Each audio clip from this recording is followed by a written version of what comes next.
For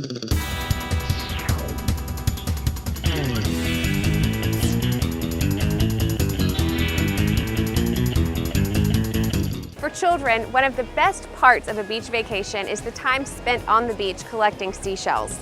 And if they're really lucky, finding a shark's tooth.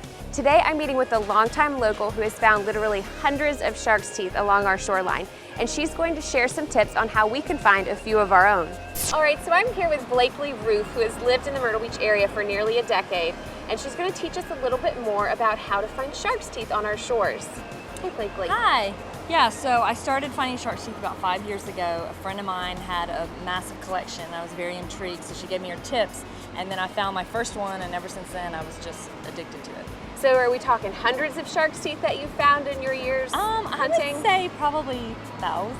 Thousands? On a weekend, I could find anywhere between 30 and 50. Okay, so you really are a pro. Yeah. So I've always thought it was just luck. Is there really some strategy involved with shark's tooth hunting? There is some strategy. The first thing I tell people is you want to look for black. A lot of people think shark's teeth are white, which they are when they fall out of the mouth. But the ones that you're going to find mostly up on the shore are going to be black from fossilization. So similar to like this one here. Okay. And they're always going to be really shiny when the water hits them. So sometimes people say they want to go at low tide. I actually find I can find better ones when the tide's coming in and they're rolling over like shell beds.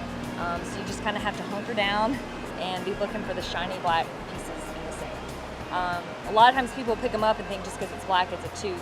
A couple ways to tell if it's a tooth is if it has the ridges like this one and a top gum line, and also if it breaks in two, because you're probably not going to be able to break a shark's tooth.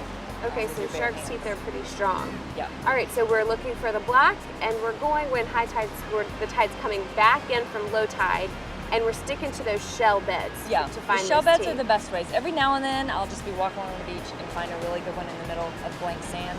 For the most part, in the shell beds are the way to go. Okay, so are there any better spots along the Grand Strand? I personally find the most in central Myrtle Beach, so anywhere between like 50th Avenue North all the way down to like 10th Avenue South. I know people have found them on the south side, down to Myrtle's Inlet, Polly's Island. I've never found any down there. And then on the north end, it's a little bit harder for me as well. All right, great. Well, it looks like I have something to do this weekend. Yeah. Thanks for the tips. No problem.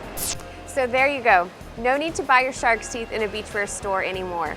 Blakely's suggestions go to show that hunting for shark's teeth isn't just blind luck, and that with a little bit of patience, it can actually be pretty easy. Happy hunting!